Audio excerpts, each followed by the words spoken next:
नमस्कार मंडळी, तुम्हा सर्वांचे एका नवीन आणि अत्यंत महत्त्वाच्या व्हिडिओमध्ये खूप खूप स्वागत आहे. मित्रांनो, असं म्हणतात की तुमचं सुंदर हास्य हाच तुमचा सर्वात मोठा दागिना असतो. पण हे हास्य सुंदर आणि सदृश्य ठेवण्यासाठी तुमचे दात निरोगी असणं तितकंच गरजेचं आहे. सकाळी उठल्यावर आपली पहिली दिनचर्या काय असते? साहजिकच ब्रश करणे. पण तुम्हाला हे ऐकून आश्चर्य वाटेल की आपली दात घासण्याची पद्धत, वेळ आणि दातांबद्दलचे आपले अनेक पारंपरिक समज प्रत्यक्षात आपल्या दाताचे अनंत नुकसान करत आहेत. आजकाल सोशल मीडियावर दातांच्या आरोग्याबद्दल अनेक भ्रामक दावे केले जातात, जसे की काही चमत्कारिक व्यायाम किंवा अमुक एक फळ खाऊन किडलेले दात रात्री नव्यासारखे चमचमीत होतात. पण मित्रांनो, या अशा वेळी कोणत्या अशा अंधश्रद्धेला किंवा अफवांना थारा न देता आज आपण शुद्ध दंतशास्त्राच्या डेंटल सायन्स आधारे दात आयुष्यभर हिऱ्यासारखे चमकणारे आणि मजबूत ठेवण्याचे खरे शास्त्रीय रहस्य जाणून घेणार आहोत. हा व्हिडिओ शेवटपर्यंत नक्की पहा, कारण आज तुम्हाला तुमच्या दातांबद्दल अशी सत्य समजणार आहेत जी यापूर्वी तुम्हाला कोणीही सांगितली नसतील. तत्पूर्वी तुम्ही हा व्हिडिओ महाराष्ट्राच्या कोणत्या भागातून पाहतात हे मला खाली कमेंट करून नक्की सांगा, जेणेकरून मला कळेल यूट्यूब परिवार कुठे कुठे पोहोचले आहे. आणि हो, चॅनलवर नवीन असाल तर व्हिडिओला लाईक करून चॅनलला सबस्क्राईब करायला अजिबात विसरू नका. सकाळचा ब्रश, गैरसमज आणि शास्त्र. आपल्याला लहानपणापासून शिकवलं गेलं की सकाळी उठल्या उठल्या सर्वात आधी ब्रश केला पाहिजे. पण आधुनिक दंतशास्त्र काय सांगतं? रात्री आपण जेव्हा झोपतो तेव्हा आपल्या तोंडात आपल्या तोंडाची लाळेची सिलिया निर्मित नैसर्गिकरित्या कमी होते. लाळ कमी झाल्यामुळे तोंडात बॅक्टेरिया अतिशय वेगाने वाढतात. त्यामुळेच सकाळी उठल्यावर तोंडातून दुर्गंधी येते आणि दातावर एक पिवळसर चिकट थर जमा होतो, ज्याला आपण प्लाक म्हणतो. हा थर आणि बॅक्टेरिया स्वच्छ करण्यासाठी सकाळी तोंड धुणे किंवा ब्रश करणे अत्यंत आवश्यक आहे. जर आपण तोंड स्वच्छ न करता थेट चहा, कॉफी किंवा नाश्ता केला तर हे कोट्यवधी बॅक्टेरिया अन्नासोबत थेट आपल्या पोटात पोहोचतात, जे आपल्या पचनसंस्थेसाठी आणि एकूणच आरोग्यासाठी अत्यंत घातक ठरू शकतात. पण इथे एक मोठी गेम आहे. जर तुम्ही सकाळी उठल्याबरोबर ब्रश न करता थेट नाश्त्यानंतर ब्रश करत असाल तर नाश्ता केल्या केल्या लगेच ब्रश कधीही करू नका.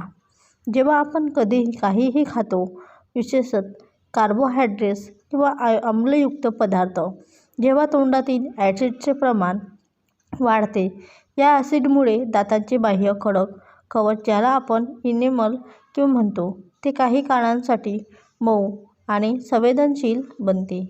अशा मऊ झालेल्या इनेमलवर जर तुम्ही लगेच ब्रश घासला तर दातांचे हे सुरक्षा कवच झिजायला लागते. नियम लक्षात ठेवा. एक तर सकाळी उठल्या उठल्या हलक्या हाताने ब्रश करा, किंवा जर नाश्त्यानंतर करणार असाल तर किमान 30 मिनिटांनी ब्रश करा, जेणेकरून तोंडातील लाळ त्या ॲसिडला नैसर्गिकरित्या उदासीन करू शकेल. किंवा रात्रीचा ब्रश 80% अधिक प्रभावी या संपूर्ण प्रवासात सर्वात महत्त्वाचा असतो. जो रात्रीचा ब्रश दिवसभरात आपण जे काही खातो त्याचे बारीक कण आपल्या दाताच्या फटीत अडकून राहतात. जर आपण रात्री ब्रश न करता तसेच झोपलो तर तोंडातल्या बॅक्टेरियांना रात्रभर सुमारे 7 ते 8 तास त्या अन्नावर प्रक्रिया करण्यासाठी मोकळे रान मिळते. त्यातूनच ॲसिड तयार होते आणि दात किडण्याची प्रक्रिया सुरुवात होते. दंततज्ज्ञांच्या मते सकाळी सकाळी केलेल्या ब्रशपेक्षा रात्री झोपण्यापूर्वी केलेला ब्रश हा सर्वात दातांचा किडण्यापासून वाचवण्यासाठी 80% जास्त प्रभावी ठरतो. त्यामुळे आजपासूनच रात्री जेवल्यानंतर अर्ध्या तासाने ब्रश करण्याची सवय स्वतःला आणि तुमच्या मुलांना नक्की लावा. हिरड्यांची मजबूती, आयुर्वेदाचा आधार. मित्रांनो, तुमचे दात वरून कितीही पांढरे शुभ्र असले तरी जोपर्यंत त्यांची पाडेमुळे म्हणजेच तुमच्या हिरड्या मजबूत नसतील तोपर्यंत दात जास्त काळ टिकू शकत नाहीत. वाढत्या वयानुसार किंवा चुकीच्या सवयींमुळे हिरड्या सैल होतात, त्यातून रक्त येते आणि दात हलायला लागतात. हिरड्यांना वज्रासारखे मजबूत करण्यासाठी आयुर्वेद आणि विज्ञानाने एक अतिशय सोपा आणि प्रभावी उपाय सांगितला आहे. मोहरीचे तेल आणि हळद. हळदीमध्ये अँटीबॅक्टेरियल आणि अँटी इन्फ्लेमेटरी सूज कमी करणारे गुणधर्म असतात, तर मोहरीचे तेल हिरड्यांमधील रक्ताभिसरण ब्लड सर्क्युलेशन सुधारते. कसे वापरावे? अर्धा चमचा मोहरीच्या तेलात चिमूटभर हळद आणि अगदी थोडेसे सेंधव मीठ मिक्स करा. हे मिश्रण बोटावर घेऊन हिरड्यांवर हलक्या हाताने वर्तुळाकार गतीने सर्क्युलर मोशन मसाज करा. लक्षात ठेवा, इथे जोरात घासायचे नाहीये, फक्त हलका दाब देऊन 5 मिनिटे मालिश करायची आहे. या उपायामुळे हिरड्यांची सूज उतरते, जंतूंचा नाश होतो आणि दातांची पकड घट्ट होते. पूर्वीच्या काळी आपले पूर्वज ह्याच पद्धतीने दात घासत असेल तर त्यांच्या वयाच्या 80-90 वयाचे दात शाबूत असायचे. तोंडातील नैसर्गिक लाळ. तुम्हाला माहिती आहे का, दातांना नैसर्गिकरित्या स्वच्छ आणि निरोगी ठेवण्यासाठी आपल्या तोंडातली लाळ हा सर्वात मोठा डॉक्टर आहे. पण आजकाल आपली सवय झाली आहे की सतत काहीतरी खात राहण्याची. जेव्हा आपण 2 जेवणाच्या दरम्यान वारंवार काही ना काही खात राहतो तेव्हा तोंडातील pH पातळी सतत ॲसिडिक राहते आणि दातांना स्वतःला बरे करण्यासाठी वेळच मिळत नाही. जर आपण 2 जेवणामध्ये किमान 4 ते 5 तासाचे अंतर ठेवले आणि मध्ये फक्त पाणी प्यायलो तर लाळेला आपले काम करण्यासाठी पुरेसा वेळ मिळतो. ही लाळ दातांच्या इनेमलचे पुनर्विघटन करते, ज्यामुळे दात नैसर्गिकरित्या मजबूत होण्याचे काम करतात आणि दातांची सेन्सिटिव्हिटी काळामाने कमी होते. दाताचे अंतर्गत पोषण. 3 मुख्य खांब. अनेकांचा असा गैरसमज असतो की दात फक्त बाहेरून घासून स्वच्छ ठेवले की काम झाले, पण दात हा आपल्या शरीराचा एक जिवंत भाग आहे. त्यांना आतून मजबूत राहण्यासाठी योग्य पोषणाची गरज असते. जर शरीरात आवश्यक जीवनसत्त्वे आणि खनिजांची कमतरता असेल तर तुम्ही दिवसातून 3दा ब्रश केला तरी तुमचे दात ठिसूळ होऊन तुटू शकतात. दातांच्या आरोग्यासाठी कॅल्शियम, व्हिटॅमिन D3 आणि व्हिटॅमिन C हे 3 मुख्य खांब मानले जातात. कॅल्शियम आणि व्हिटॅमिन D3. कॅल्शियम हा दातांच्या संरचनेचा मुख्य घटक आहे. शरीरात कॅल्शियम कमी पडल्यास दात लवकर झिजतात. कॅल्शियमसाठी पांढरे तीळ हा एक उत्तम शाकाहारी स्रोत आहे. रोज 1 चमचा तीळ चावून खाल्ल्याने शरीराला भरपूर नैसर्गिक कॅल्शियम मिळते. पण हे कॅल्शियम शरीरात शोषले जाण्यासाठी व्हिटॅमिन Dची गरज असते. त्यासाठी रोज सकाळी 15 ते 20 मिनिटे कोवळ्या उन्हात बसणे अत्यंत आवश्यक आहे. Vitamin C. जर ब्रश करताना हिरड्यांमधून रक्त येत असेल तर हे शरीरात व्हिटॅमिन C कमी असल्याचे लक्षण आहे. यामुळे हिरड्या सैल होतात आणि तोंडातून दुर्गंधी येते. ही कमतरता दूर करण्यासाठी आहारात लिंबू, संत्री आणि विशेषतः आवळा याचा समावेश करा. दातांसाठी निसर्गाचे वरदान जांभूळ आणि आवळा आहे. आता बोलूयात अशा एका फळाबद्दल ज्याला आयुर्वेदात दातांसाठी वरदान मानले आहे, ते म्हणजेच जांभूळ. जांभळामध्ये नैसर्गिकरित्या स्ट्रिंग्स म्हणजेच तुरट गुणधर्म असतात. जेव्हा आपण जांभूळ चावून खातो तेव्हा त्याचा तुरट रस हिरड्यांना घट्ट करतो आणि जंतूंचा नाश करतो. जांभळामध्ये असलेले अँटीऑक्सिडंट्स तोंडातील इन्फेक्शन दूर ठेवतात. एक घरगुती तूट पावडर. जांभळाच्या बिया वाळवून त्याची बारीक पावडर तयार करा. या पावडरीमुळे थोडे सैंधव मीठ आणि लवंगाचे तेल घालून मिसळून आठवड्यातून 2दा दात घासल्यास दातांमधील कडा, सेन्सिटिव्हिटी आणि दुर्गंधी कायमची दूर होते. मात्र लक्षात ठेवा, जांभूळ दातांचे रक्षण करू शकते, पण दातात पडलेली मोठी पोकळी किंवा कीड पूर्णपणे गायब करू शकत नाही. तसेच आवळा हा व्हिटॅमिन सीचा राजा आहे. आवळ्यातील पोषक घटकांमुळे हिरड्यांमधील कोलाजन नावाच्या प्रथिनाची निर्मिती वाढते, जे दातांना मजबूत पकडून ठेवते.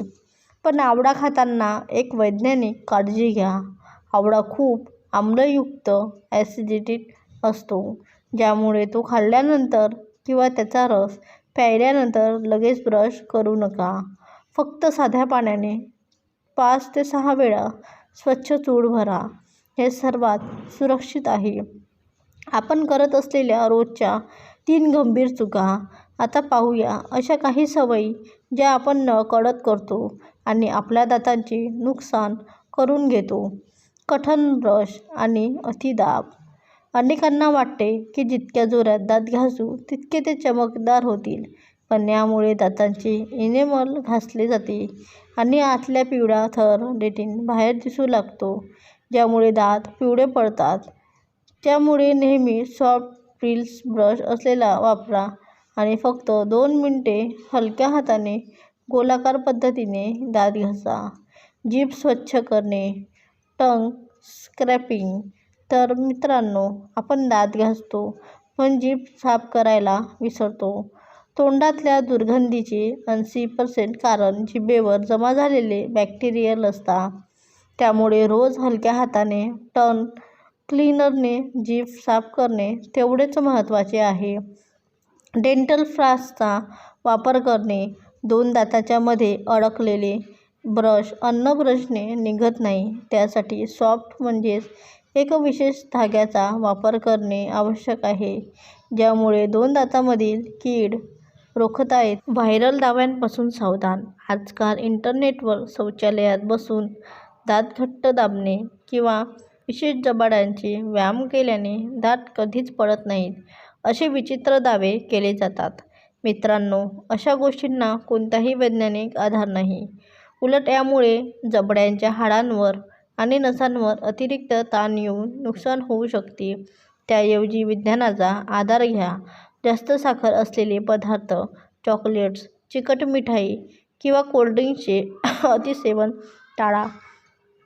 काहीही खाल्ल्यानंतर तोंडात पाणी घेऊन 4 ते 5 वेळा खवखळून चूळ भरणे ही अतिशय सोपी पण सर्वात प्रभावी सवय आहे. शेवटी मित्रांनो, एक गोष्ट नेहमी लक्षात ठेवा, घरगुती उपायांना एक मर्यादा असते. हे उपाय तुमचे दैनंदिन आरोग्य चांगले ठेवण्यासाठी आणि समस्या टाळण्यासाठी उत्तम आहे. परंतु जर तुमच्या दातांमध्ये मोठी पोकळी झाली असेल, तीव्र वेदना होत असतील किंवा दात दुखत असेल किंवा किडला असेल, तर घरगुती उपायांवर वेळ न घालवता ताबडतोब दंततज्ञांचा सल्ला घ्या. आधुनिक दंतचिकित्सालये खूप प्रगत झाली आहे, त्यामुळे वेळीच उपचार घेतल्यास दात वाचवता येते. नियमित रात्री ब्रश करणे, हिरड्यांची काळजी घेणे, पौष्टिक आहार आणि योग्य प्रमाणात पाणी पिणे या सवयींमुळे तुमचे दात अनेक दशकांपर्यंत निरोगी आणि मजबूत राहू शकतात. तुमचे निरोगी दात फक्त सुंदर हास्य देत नाहीत, तर ते तुमच्या संपूर्ण शरीराच्या आरोग्याचे प्रवेशद्वार आहेत. तुम्हाला आजचा हा माहितीपूर्ण व्हिडिओ कसा वाटला, आम्हाला कमेंट करून नक्की सांगा. ही वैज्ञानिक माहिती तुमच्या मित्रपरिवारांसोबत नक्की शेअर करा आणि आपल्या चॅनलला नक्की सबस्क्राईब करा. भेटूया पुढच्या एका नवीन आणि महत्त्वपूर्ण व्हिडिओमध्ये. तोपर्यंत स्वतःची काळजी आणि आपल्या दातांची काळजी घ्या. आपले दात निरोगी आणि मजबूत तर आपले शरीर हेल्दी आणि नक्कीच राहील.